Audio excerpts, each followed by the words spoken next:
¿Cómo están ustedes? En esta edición de El Campo, la Industria Verde, conversaremos sobre la coyuntura de los mercados, la situación macro, con Hernán Martínez, Rulo Fernández, todo un experto en la materia y mucho para analizar a fondo con él. Luego nos meteremos en la problemática de la vacuna antiaftosa, con toda esta controversia que se produjo, conversando con Juan Ro, de uno de los laboratorios que produce esta vacuna en la Argentina. Nos meteremos en el tema de riego, algo fundamental, después de 2 años con sequías pavorosas en la Argentina, conversando con Alejandro Panuncio, profesor titular de la Cátedra de Riego de la Facultad de Agronomía de la Universidad de Buenos Aires. Y como siempre, Jorge Castro y su visión hoy hablando de proteínas vegetales, sustitutos de la carne y la polémica que se está produciendo a nivel global y concretamente en los Estados Unidos al respecto. Enseguida arrancamos entonces con los invitados y los temas de hoy. Acron. Nacimos con los pies en la tierra. Hoy despegamos para ir más allá. Acron, Master Dealer Oficial de Drones Agrícolas de DJI. Dale vuelo a tu campo con Acron. Tecnología, productos y servicios para ir más allá. Pensás distinto, lo haces distinto.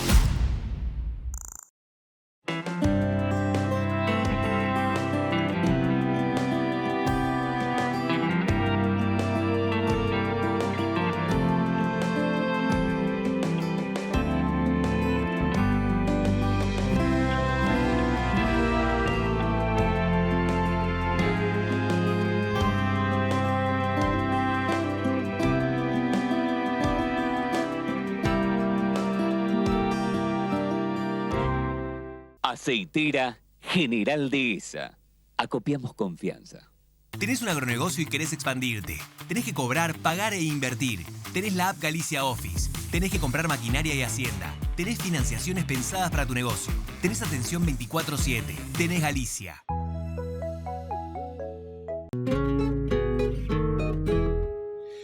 Iniciamos esta edición de El Campo, la Industria Verde, conversando con Hernán Fernández Martínez, Rulo Fernández, más conocido como analista de mercado de granos, analista económico y financiero, con una paleta de productos en su background que me parece muy interesante, pero hoy está mandando la coyuntura, lo que está pasando en el mundo y lo que está pasando en la Argentina.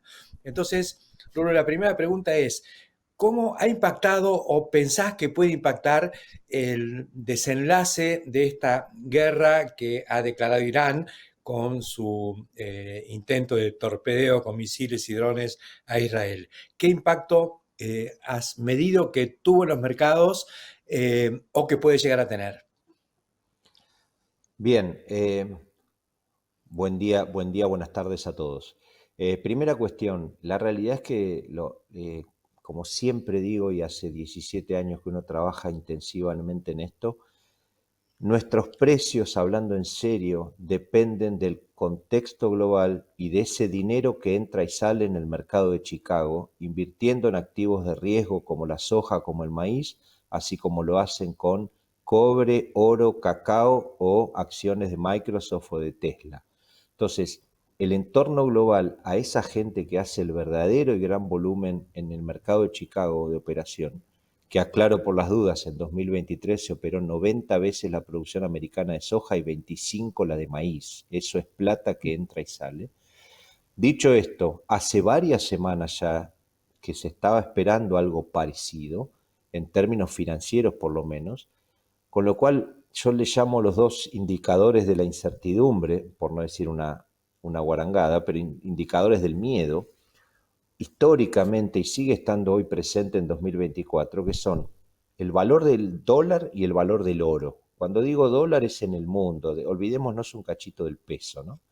Si yo miro el oro primero, hoy tenemos en $2.400 la onza, es un valor similar al de la salida de la pandemia, solo inferior en la historia desde 1920 a lo que sucedió luego de la quiebra de Lehman Brothers en 2010-2011, tuvimos un oro en $2.500 la onza, o en la década del 80 con un tal Ronald Reagan, cuando teníamos una superinflación en Estados Unidos del 15% anual, súper para ellos.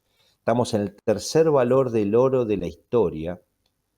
Estoy hablando de valores corrientes, no reales. En todo caso, es un indicador de la incertidumbre. El capital grande en el mundo hoy, aunque parezca mentira, cuando hay sensación de incertidumbre profunda, sale de activos de riesgo y va a buscar un lugar de resguardo de valor, como lo sigue siendo el oro hoy. Ese es un primer dato. Y hace varias semanas que viene subiendo el oro para llegar a este valor. Segundo gran dato, el dólar en el mundo, visto a través de algo que se llama dólar index, que te compara en definitiva el dólar contra una canasta de monedas, franco suizo, corona sueca, libra esterlina, yen, euro y dólar canadiense en diferentes proporciones. El dólar también viene subiendo y también está constituyendo un lugar de resguardo de valor. Y acá me quiero detener. Si uno grafica, que lo tengo graficado y lo miro hace muchos años todo el tiempo, soja Chicago contra valor del dólar en el mundo, contra dólar index, o maíz Chicago contra dólar index, son curvas exactamente espejo. Por eso es que a veces digo, y con esto cierro la primera parte, hablamos mucho y a veces dedicamos mucho tiempo y energía a si llueve o si no llueve en Estados Unidos, al avance de siembra. Claro que son cosas que hay que mirar, pero créame que hace 15 o 20 años, cuando esa gran especulación se empezó a meter a trabajar con nuestros productos, a especular con nuestros productos, si llueve o si no llueve quedó como una variable secundaria. En la foto de hoy, resumiendo, tenemos un dólar y un oro que sigue subiendo y precios de los granos que siguen bajando, motivado en la gran incertidumbre que generó toda esta cuestión en Medio Oriente, que en realidad empezó el 7 de octubre con el ataque de Hamás a los kibbutz israelíes. Claro, ese fue un poco el arranque. Ahora hay una cosa que te quería preguntar respecto a, hay una relación de algunos commodities que también es espejo o antagónica. Y a veces no. Por ejemplo, el petróleo arrastró a los precios agrícolas en más de una oportunidad, porque un poco el petróleo es costo de la producción agrícola como de otras producciones, pero el gasoil, el fertilizante, todo está vinculado un poco con el dólar, con el oro negro. El dólar subió desde diciembre hasta ahora, pasó de 75 a 90 dólares. Los granos bajaron un 30%. El petróleo subió, no el dólar. Sí, exactamente. Sí, sí. ¿No? En cambio, los granos no solo no acompañaron, sino que bajaron entre 25 y 30% en el mismo periodo. Así que ahí hay una cosa Absolutamente. que uno podría pensar que entonces o el petróleo tiene para bajar o los granos tienen para subir. ¿Cómo lo ves? Excelente pregunta porque es algo que también muchos productores de toda esa gran cantidad de gente que confía en el humilde servicio que uno presta todos los días, me plantean eso. Hay dos paradigmas anclados en nuestras cabezas desde el sector agrícola mundial. Digo, guerra, los precios de los granos suben porque eso implica escasez, entonces el precio de los granos suben. Eso sucedió en la Segunda Guerra Mundial y sucedió en la década del 80. Eso, digo, es pasado, porque subrayo. Hoy en día y desde hace no más de 20 años, nuestros productos son activos de riesgo como las acciones de Microsoft, de Tesla o de cualquier empresa del mundo. ¿Tá? Primera cuestión. Y segundo paradigma en esa misma línea. Los granos van de la mano del petróleo y encima esa correlación, te estoy detallando teoría con sentido común, esa correlación se agrandó desde que el amigo Bush empieza a impulsar la producción de combustibles con granos, es decir, los famosos biocombustibles, que parece que existió siempre, pero lo empezó a impulsar Bush a inicio de los 2000 con el objeto de reducir su dependencia de los países conturbantes, digo yo, de los países petroleros. Resumen, eso es verosímil, pero no es real en la foto actual. O sea, a las pruebas me remito de lo que usted acaba de decir. los granos cayendo y el petróleo subiendo. ¿Tá? Ahora, aclaro algo más. Vuelvo al concepto de la incidencia del mundo financiero sobre estos productos. Todo el mundo el sábado decía, bueno, el lunes el petróleo vuela por esta Sí. cosa de los drones y los misiles, y sin embargo el petróleo cayó también. Entonces, nada es tan claro en esta foto y estamos enormemente incididos por el dinero que entra y sale, que muchas veces toma decisiones con variables que ni nosotros conocemos. ¿Se entiende? Se entiende y bueno, factores de incertidumbre. Ahora, si pasamos y si bajamos a las realidades conducentes y bajamos a la Argentina, estamos en plena cosecha ahora, un poco interrumpida por la lluvia, ahora entró el viento sur, creo que vamos a arrancar de nuevo y estamos con una sorpresa y la sorpresa es la de la piroplasma en maíz. Una sorpresa total, quizá no tanto para vos que venís trabajando en Paraguay desde hace tiempo y esta es una plaga que viene bajando y de ahí, pero sí acá nos ha pegado un cachetazo muy fuerte y sobre todo inesperado. ¿Qué evaluación estás haciendo vos con todo tu conocimiento, tu recorrida en esta cuestión? Bien, primero me gusta hacer la aclaración de que como trato de pintar mi trabajo de todo el profesionalismo que tengo a mano y no me gusta hablar de lo que no conozco, me fui a hablar con gente que sabe en serio de esto para aprender. Esto hace un mes. En Salta, algún técnico, y lo nombro sin problema, el ingeniero Ezequiel Moreno, por ejemplo, entre tantos otros, que hace muchos años que viene haciendo ensayos y conviviendo con esta cosa, comillas, nueva llamada espiroplasma. A ver, la realidad es que se dieron un montón de condiciones que sí se dan en el Chaco paraguayo y se dan en Brasil hace muchos años, que tienen que ver con un momento de la máxima susceptibilidad del cultivo. Recuerde que en el espiroplasma tenemos un vector que se llama Dalvulus maidis, que es vector del espiroplasma kunkeli, que es una bacteria que no tiene pared celular y se mete adentro de la planta del maíz. Esa chicharrita tan famosa hoy en día inocula el espiroplasma en los primeros estadios de la planta. Yo diría, dicen los que saben en serio de esto, hasta B10, B12 es la máxima susceptibilidad del maíz. Entonces, si en ese momento ese maíz además está estresado enormemente por una gran ola de calor y falta de humedad, la susceptibilidad se acrecenta. Eso sucedió en esta campaña en la mayoría del norte del país. Usted sabe que ando mucho por el NEA, por el NOA, con decenas de clientes por allá, y claramente en esos momentos, en los lotes más afectados, es donde más estaba sufriendo ese maíz. Y es el momento de la inoculación y los síntomas se ven de R4 en adelante. Ahora, ¿es como bien dijo usted sorpresa? Por supuesto que sí. Está llegando a zonas hacia el sur que antes no llegaba. En el norte, en Paraguay y en Brasil se convive con esto hace tiempo y lamentablemente todavía no hay una cosa que termine con esta enfermedad. O sea, se habla, los que saben, insisto, en Brasil, de un control sistémico e integral que tiene que ver con eliminar hospederos, porque la chicharrita se reproduce en plantas de maíz, pero se alimenta en otras gramíneas. Hay que eliminar los maíces guachos en la medida de lo posible, y si lo hago yo, pero no lo hace mi vecino, pues estamos complicados. Segunda cuestión, adicional, hacer controles presiembra, tratando de verificar la existencia o no de la chicharrita en los lotes que voy a sembrar maíz y en muchos casos aplicar antes de sembrar. Tercero, curasemillas con insecticida que tienen residualidad hasta B3, B4. Cuarto, aplicaciones en los primeros estadios de la planta para tratar de evitar la medida de lo posible la inoculación. ¿Tá? Y finalmente lo que hizo Brasil, que quizás sea lo primero, eliminar en la medida de lo posible todos los materiales especialmente susceptibles, ¿tá? Eliminarlos del mercado y tratar de concentrar la fecha de siembra para evitar que sea un feedlot de chicharritas con esa cantidad de fechas de siembra tan amplias que tenemos en Argentina. En todo caso, daño todavía es un signo de pregunta. Yo hago un ejercicio tratando de ponerle todo el sentido común posible. Le saco 2 millones de hectáreas haciendo un ejemplo tonto, quizás no tan errado, de que yo vaya a 2 millones de hectáreas a rendimiento cero. Piensen que en Argentina sembramos 7.200.000 este año.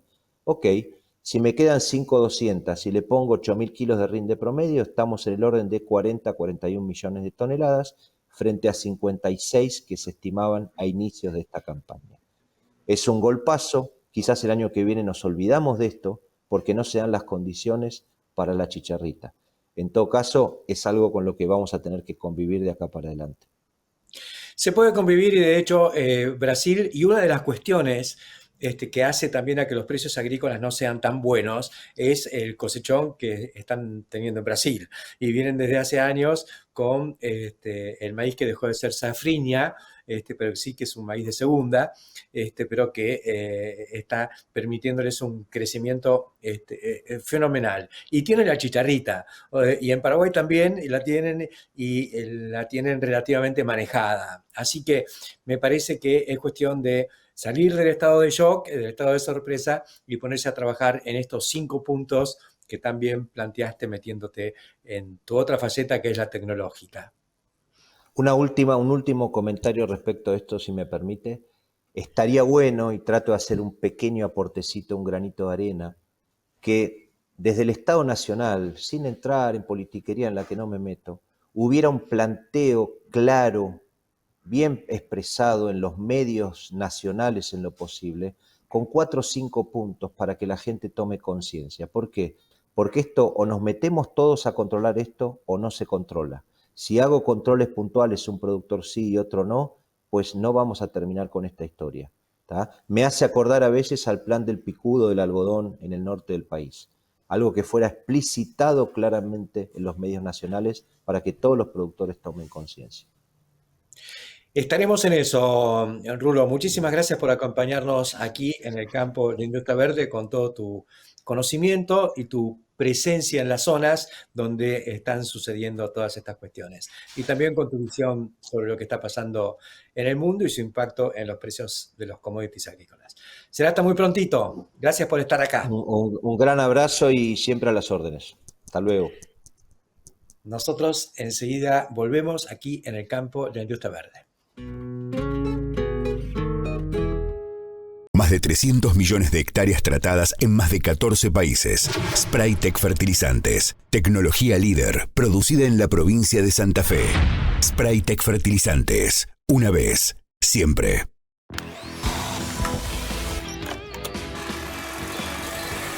En STIHL innovamos con calidad, tecnología y servicio para inspirar tus momentos e historias. STIHL, la fuerza para crecer.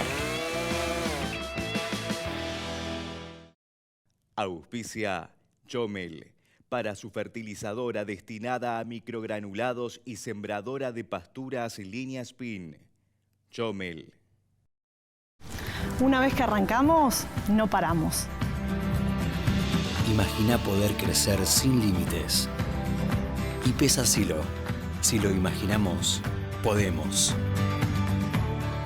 Encontrá las mejores recetas criollas en carneargentina.org.ar. Surcos, agroinnovación en red. Continuamos en el campo, la industria verde, y ahora metiéndonos en un tema que ha estado agitado en los últimos días. Se trata de la cuestión de la vacuna contra la fiebre aftosa, que generó una controversia. Vamos a conversar con Juan Ro, que Juan representa a uno de los laboratorios que produce la vacuna en la Argentina. Se trata del laboratorio CDB. Y bueno, queremos saber, Juan, de primera mano con vos, qué es lo que está pasando, qué hay de cierto en esta cuestión de que la Argentina tiene la vacuna más cara que los países vecinos y el intento, la presión de un laboratorio para importar una vacuna desde Brasil. ¿Cómo lo están viendo ustedes? Hola Héctor y hola a la audiencia, muchas gracias por la convocatoria. La verdad es que sí, vos sabés que la primera reflexión que me viene en esto es qué facilidad tenemos para inventar problemas donde no los hay. Es lo primero que se me viene a la cabeza y tratando de aclarar, creo que acá es importante encararlo por dos partes, ¿no? Primero por un lado económico, porque se habló mucho del precio de la vacuna. Y acá evidentemente han habido falsedades, mentiras, mala información, intentos de colocar algún tema que no tenía ninguna complejidad en algo complejo.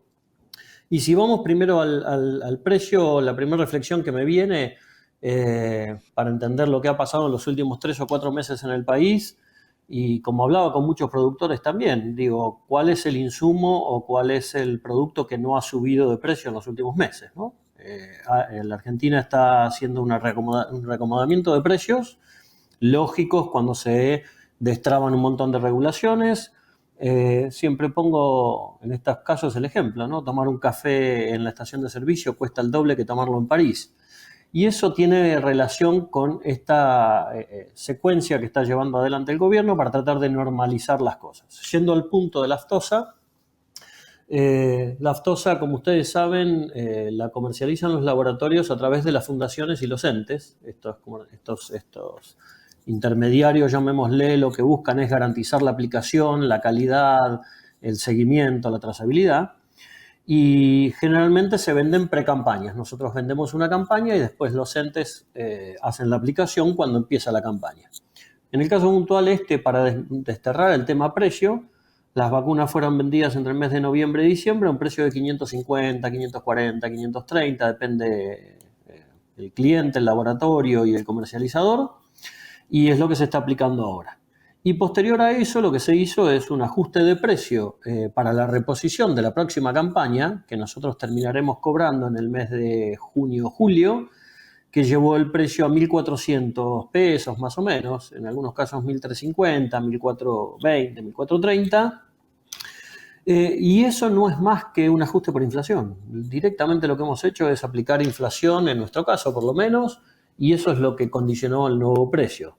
Ahora, de ahí para adelante, y me encantaría saber cuántos bienes o servicios en la economía fijan un precio en el mes de enero o febrero que van a cobrar a mitad de año y no lo actualizan. De ahí para adelante después viene la siguiente parte de la composición del precio. Y en la composición del precio está el ente, porque acá yo lo llamo irónicamente que tenemos el sistema de pedido ya, ¿no? El productor, no importa el tamaño, la ubicación, la cantidad de vacas, llama por teléfono y un profesional veterinario va a ir a su campo y le va a vacunar los animales. Y eso tiene un costo que se lo cobran al productor y eso compone el precio de total de la vacuna. Ahora, comparar eso, sin entrar en el tema técnico que después te lo comento si te parece, pero comparar eso con el resto de Sudamérica, donde las estructuras impositivas, la inflación, la proyección económica es totalmente distinta y ojalá vayamos camino a una normalización, creo que estamos yendo a ese camino, es un poco, llamémosle, no diría malintencionado, traído de los pelos, comparar el precio de la vacuna en Paraguay, que paga el 15% de ganancias y no tiene ingresos brutos, con el precio de la vacuna en Argentina, realmente no tiene mucha comparación. Como no tiene comparación comparar cualquier bien de la economía hoy con el resto de los países que nos circundan, ¿no? Está claro. Ahora, cuando todo esto surge porque yo creo que una operación comunicacional de un laboratorio que quería entrar en el tema por la ventana, trayendo vacuna de Brasil, tengo entendido que aprovechaba la volada de un laboratorio que tiene un stock remanente porque cerró, y entonces era un negocio de corto plazo, aparentemente. 15 millones de dosis, que era lo que le quedaba, en un país que además tiene una política respecto a la aftosa completamente distinta a la Argentina. Pero bueno, entonces esos dijeron, esa vacuna está barata, entonces los demás, la vacuna en la Argentina tendría que estar en el nivel de ese precio. Y ahí creo que se generó todo, porque el tema fue muy agitado por algunos medios y me subieron algunas entidades del sector, lo cual armó un estropicio, ¿no? No, tal cual lo que decís. Evidentemente hubo una aventura de algún laboratorio que quiso... Nosotros para entrar en el negocio invertimos $40 millones y construimos una planta y tenemos una de las mejores vacunas del mundo junto con el otro oferente local. Este laboratorio, evidentemente, con falsas acusaciones, además que evidentemente va a responder en la justicia porque habló de cartelización, de monopolio. Realmente fueron acusaciones graves para aprovechar una oportunidad que era traer vacuna remanente de un país que está dejando de vacunar. Pedía traerla sin control, o sea, lo que pedía es que no solo se saquen 2 cepas, es increíble que tenemos una vacuna más completa y queremos una vacuna menos completa. Después discutimos si el virus A2001 protege más que el A24 o no. Esa es una charla técnica y que podemos debatirlo también. Pero querer quitarle propiedades a la vacuna para una ecuación de precio que tampoco era verdad, porque él proponía que la vacuna llegue a $1 acá, después tendrá los impuestos y después tendrá la aplicación del ente. Entonces, bajo esa mentira quería traer un rezago de vacunas que sobraban de Brasil, un país que está dejando de vacunar, y que eso genera que Argentina tenga doble situación de riesgo ahora, ¿no? Hay que estar mucho más alerta. Ya sabemos lo que nos pasó en el 2001 y esto no es para agitar fantasmas, pero brotes en Venezuela existen, en Colombia ha habido. Entonces, esta aventura que se quiso hacer, por suerte las autoridades y además la opinión de Senasa fue importante, es decir, y aclarar también, ¿no? Porque ahí hay una cosa, Héctor, que es importante. Yo lo escuché a un funcionario del gobierno decir que en Argentina estaba prohibida la importación. Bueno, eso es una mentira, ¿no? Es una falacia que le han hecho llegar mal al gobierno.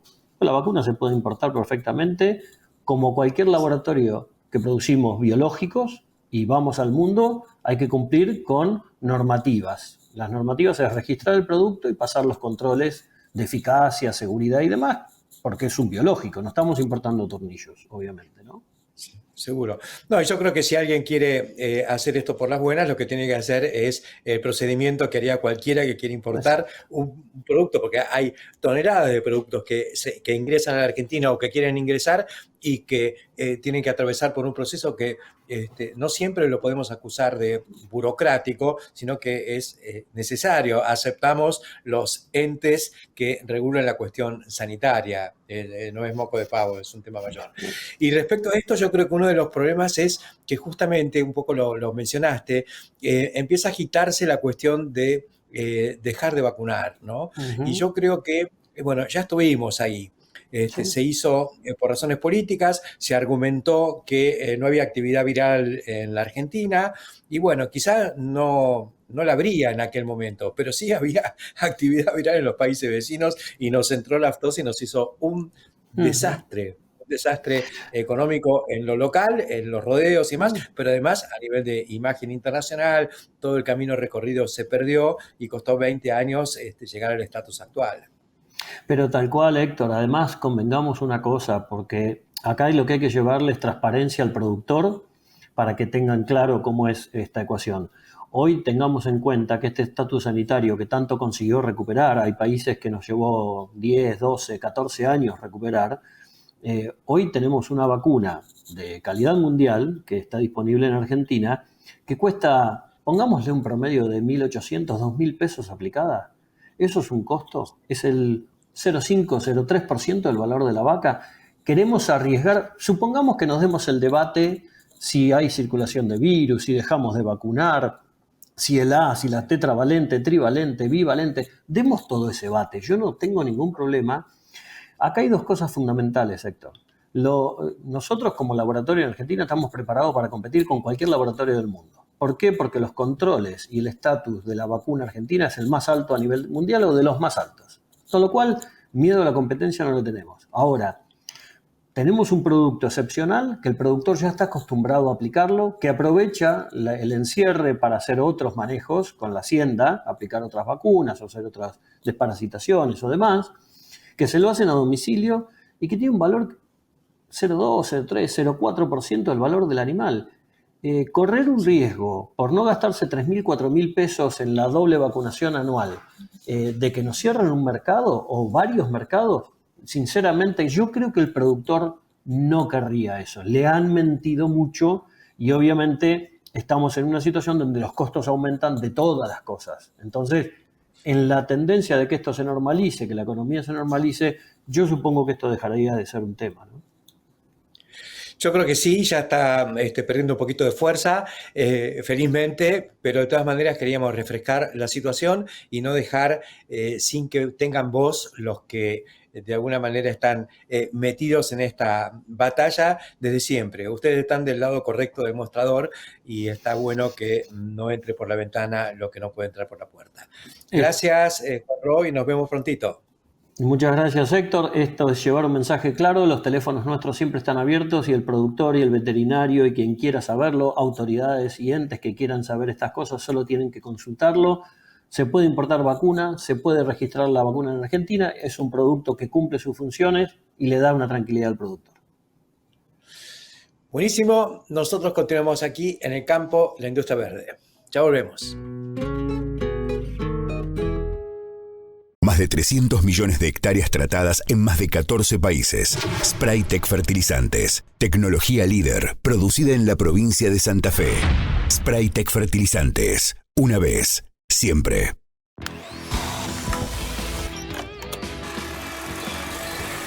En Stihl innovamos con calidad, tecnología y servicio para inspirar tus momentos e historias. Stihl, la fuerza para crecer. Auspicia Chomel, para su fertilizadora destinada a microgranulados y sembradora de pasturas línea Spin. Chomel. Una vez que arrancamos, no paramos. Imagina poder crecer sin límites. Y pesa Silo. Si lo imaginamos, podemos. Encontrá las mejores recetas criollas en carneargentina.org.ar. Surcos, agroinnovación en red. Continuamos en el campo, la industria verde. Vamos a meternos ahora en un tema que yo creo que es fundamental. Se trata del riego. El riego en la Argentina, en general, en la pampa húmeda en particular, porque la pampa húmeda es húmeda, pero no tanto. Y aunque llueva muy bien, como en el sudeste, por ejemplo, la papa la hacemos con riego. El agua es todo.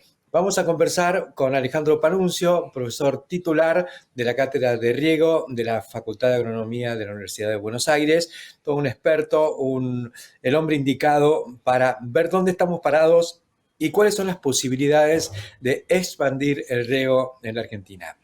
¿Cómo estás, Alejandro? Buenos días, Héctor, ¿cómo te va? Muchas gracias por la nota. No, está fantástico. Bueno, yo decía, con esto, y se trata de agua, podemos ver la copa medio llena de agua o medio vacía de agua. Para mí, que siempre trato de ir a más, está bastante vacía. Es muy poco lo que regamos y mucho los que nos quejamos con esta sucesión de sequías que nos han afectado en los últimos años. ¿Cuál es tu visión al respecto? ¿Hemos recorrido algún camino? Me refiero a riego complementario en la región pampeana. Bueno, yo creo que se recorrió un camino en la Argentina que no dejó de tener los sub y bajas propios de la macroeconomía del país, porque en definitiva, cuando uno apuesta por un equipo de riego, está mirando a 10, 15, 20 años y mira los precios relativos.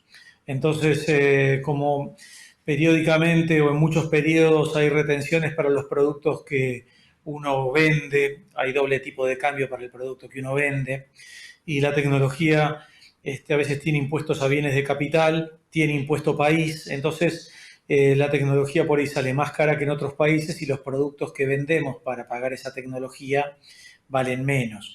Entonces eso en principio es un obstáculo. Lo bueno es que está esa experiencia adquirida durante todos estos años con los sistemas tanto de pivots que se han instalado como con los equipos de riego por goteo subterráneo que se empezaron a desarrollar en el país. Entonces eso, de alguna manera, es un hándicap importante que tenemos como para que con una situación más ordenada se pueda crecer y adaptarnos un poco. Claro, uno mira, según el doctor Vicente Barros, el siglo pasado en la Argentina y en la zona central de Argentina tuvimos un 23% más de precipitaciones. Entonces esto tiene que ver con cómo evolucionó esa variable a través de los años. Pero una cosa es si llueve más o si llueve menos en promedio y otra cosa después es la variabilidad y a nosotros nos afecta mucho la variabilidad. Por eso vos decías en el sudeste llueve mucho, pero la papa la regamos. ¿Por qué? Bueno, porque nosotros dependemos de ese balance en la profundidad útil del suelo. Y esta profundidad útil del suelo no tiene capacidad para contener más agua que la propia de sus valores referenciales de potencial agua en el suelo. Entonces, nosotros tenemos que tener capacidad de respuesta para cuando no llueve, agregar esa cantidad de agua y cuando tenemos exceso, tratar de que no nos generen daños y ver si los podemos almacenar de alguna manera para tenerlos como fuente. Yo creo que has hecho una serie de comentarios muy sólidos y muy fuertes.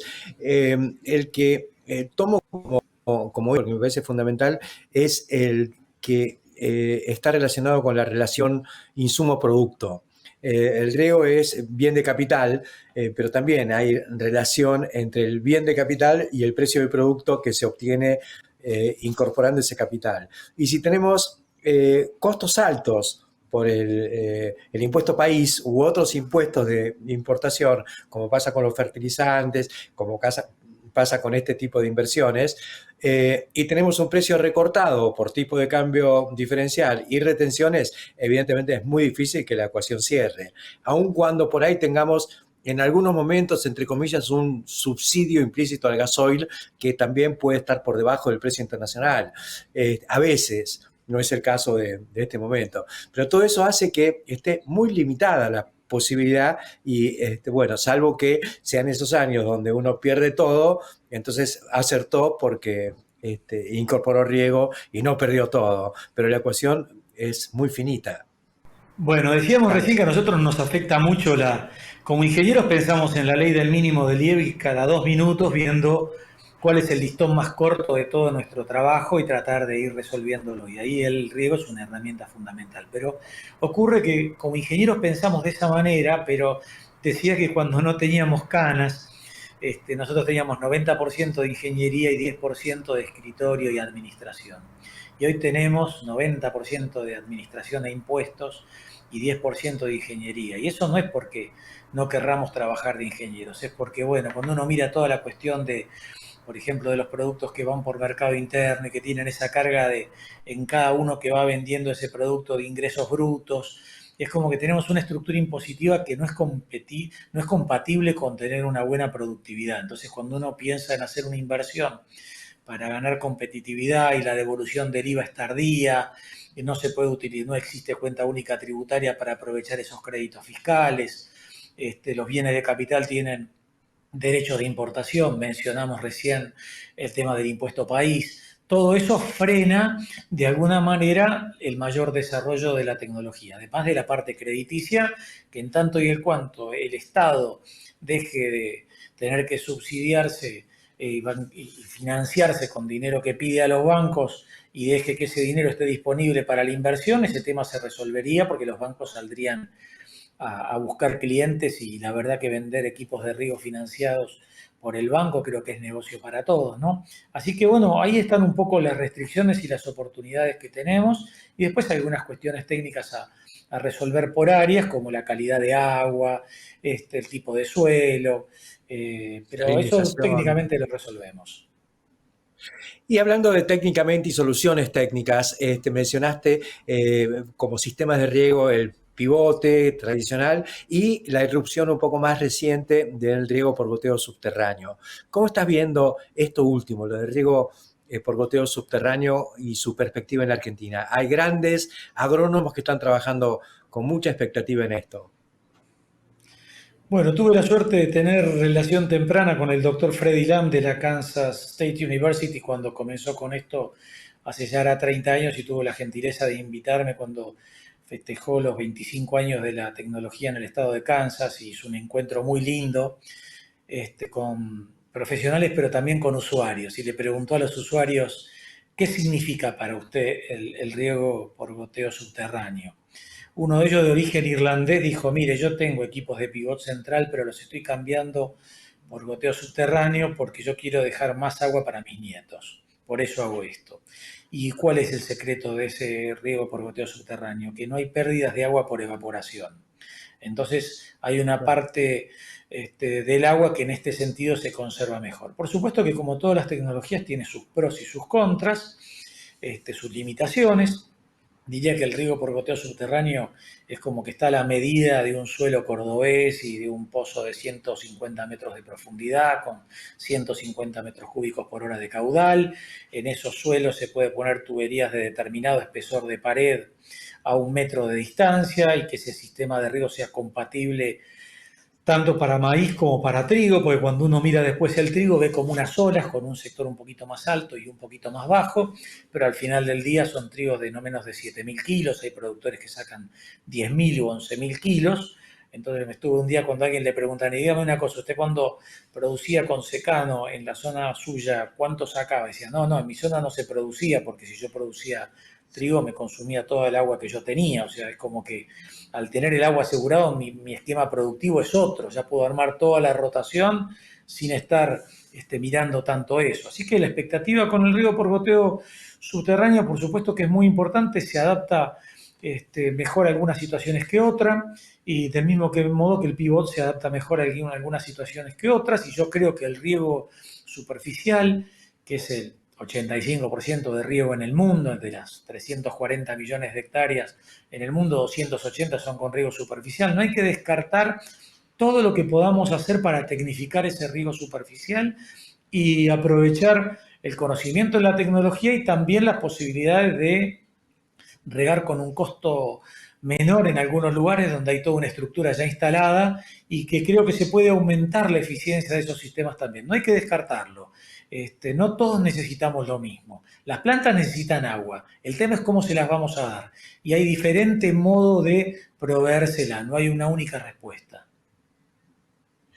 Y hablando de esto, yo creo que muchos, y sobre todo del lado de la ingeniería dura, los ingenieros posta, que son los civiles por ahí, han planteado la necesidad o la posibilidad de grandes obras de conducción del agua. El Paraná discurre alegremente hacia el mar sin mayor pena, con más pena que, sin mayor gloria, digamos, con más pena que gloria. Algunos riegan con agua del Paraná el arroz, por ejemplo, pero la posibilidad de tomar ese Nilo que tenemos acá y otros ríos para grandes obras y asegurar agua en toda la región pampeana, ¿cómo lo ves? Mira, yo creo que eso es lo mismo que cuando uno va por la ruta. Hay lugares que ves autopistas, en otros ves autovías, en otros ves rutas, en otras rutas rotas, en otros caminos de tierra y en otro y la nada misma. Para el agua es lo mismo. En algunos lugares no tenemos nada. Tenemos el agua que nos pasa por delante de la nariz, 20 millones de litros por segundo, y se van al mar, como dijiste vos, sin pena ni gloria. Por supuesto que los usos del agua son múltiples, y está claro que nosotros tendríamos que en el río Paraná, por supuesto, primero garantizar la bebida para la gente, luego una cosa muy importante es garantizar un caudal ecológico, luego garantizar el caudal para la navegación, o sea, no es que nos vamos a tomar todo el agua del río Paraná, pero hay una cantidad de agua gigantesca como para pensar en obras de infraestructura que sean las autopistas para el agua, que luego se irán haciendo de diferente magnitud, canales de primer, segundo, tercer y cuarto orden, y de esa manera poder llevar esa agua dulce a algunos lugares donde o el agua subterránea tiene alguna restricción o el agua del río tiene menos restricción y aparte está en lo que decimos en una cota más favorable, donde sería más barato bombear. Entonces, es como que en realidad el 38% de las 340 millones de hectáreas en el mundo se riegan con agua subterránea y el resto con agua superficial. Nuevamente, no hay una respuesta única. Hay lugares donde el agua inequívocamente tiene que ser subterránea y después hay un potencial enorme con obras de infraestructura para hacer canales revestidos que conduzcan el agua apropiadamente y sean fuente para riego. Y después no quiero dejar de decir que cuando miramos el Paraná o uno mira el Río de la Plata, con solo ver una foto con el Google Earth, y lo vemos inclusive acá en Buenos Aires, en Vicente López, en San Isidro y en Capital, como todos los arroyos vuelcan agua sin tratamiento adecuado y se ven las plumas negras que contaminan las costas de los ríos y después ves los fines de semana la gente pescando, la gente bañándose en el medio de agua no tratada. Es decir, absolutamente inmoral ese vertido de aguas que se da de manera masiva en muchos sitios. Muchísimas gracias por estos jugosos comentarios respecto al riego, a las posibilidades, a la situación en concreto que tenemos hoy. Será hasta muy prontito, Alejandro Panunzio, para volver a la carga con este tema que yo creo que es clave para el futuro de la economía argentina, no solo de la... Muy bien, muchas gracias, Héctor. Buenas tardes. Será hasta pronto y nosotros enseguida continuamos aquí en el campo, la industria verde. Ya volvemos. En el agro, no hay una sola manera de hacer las cosas bien. Por eso creamos NERA, Tu manera de hacer crecer tu negocio de forma simple, ágil y personalizada. Porque sabemos que la manera de hacer las cosas que te llevó hasta acá va a seguir cambiando y queremos estar ahí para ayudarte. Nera, el ecosistema digital de pagos y financiamiento para el agro, a la manera que tu producción lo necesita. Nera, el agro a tu manera.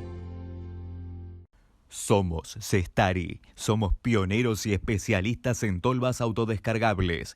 Estamos presentando la línea S6, nueva generación en tolvas. Somos Cestari, escribimos la historia, siempre junto al campo, la industria verde. Registramos a todos los trabajadores rurales y empleadores del país. Entregamos la libreta de trabajo rural Renatre.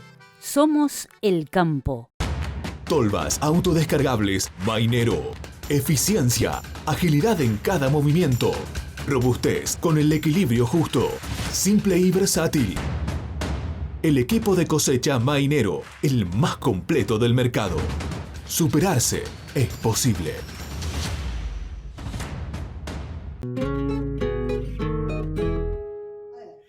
Nuevo encuentro con Jorge Castro. Y Jorge, me gustaría un comentario tuyo respecto a esta irrupción del mundo vegetal, de las proteínas, de las carnes vegetales, como así se las denomina. Héctor, mira, la situación es la siguiente. Ya son 7 los estados norteamericanos gobernados por el Partido Republicano que han prohibido la producción y el consumo de las denominadas carnes de base vegetal en los Estados Unidos en el momento actual. Hay que tomar en cuenta que los estados gobernados por los republicanos son 29 del total de los 50 estados de Norteamérica. Y por lo tanto, lo que hay que tener en cuenta es que esta es una tendencia que se mantiene y profundiza.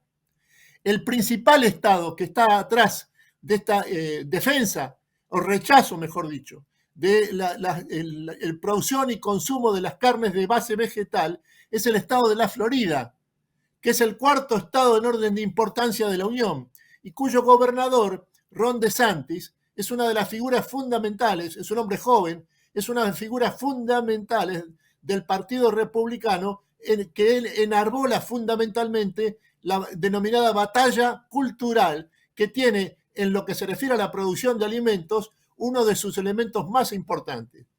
Este es un dato que conviene tomar en cuenta porque acá lo que está en discusión es una cuestión de fondo. Todo lo que se refiere a la producción de alimentos tiene un significado esencialmente vinculado en los Estados Unidos y en Europa, sobre todo en Italia, a lo que se refiere a la identidad cultural o nacional de los distintos países. Y esto es lo que está en juego en definitiva, es una batalla de valores, es una guerra de valores, la guerra cultural. Y en el medio de esta batalla de valores se encuentra en este momento la producción y el consumo de las carnes de base vegetal en el momento actual. Más que interesante, y para seguirla, Jorge, porque hay una puja, venía creciendo y viene creciendo fuerte en el mundo, incluso a nivel de negocios, todo lo que tiene que ver con la producción de proteínas vegetales asimilables a las proteínas cárnicas. Y ahora aparece esta reacción de los conservadores justamente y con la posibilidad de un Trump batallando por esto. Más que interesante lo que se viene. Snack Crops, Sociedad Anónima, líder mundial en la comercialización de especialidades con fuertes raíces en Argentina, lo invita a sembrar maíz pisingallo y girasol confitería para sus mercados en más de 60 países.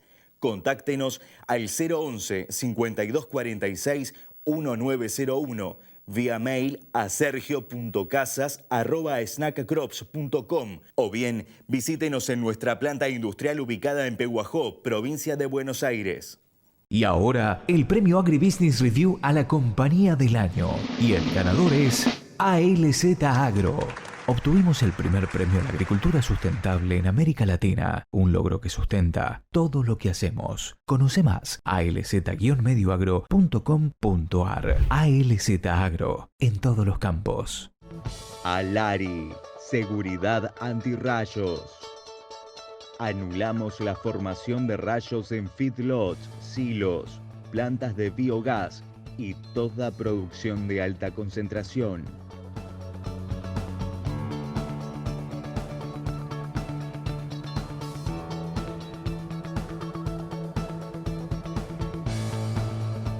Alari, seguridad antirrayos. Nos mueve la búsqueda de un futuro mejor. Toyota, todo lo que te mueve.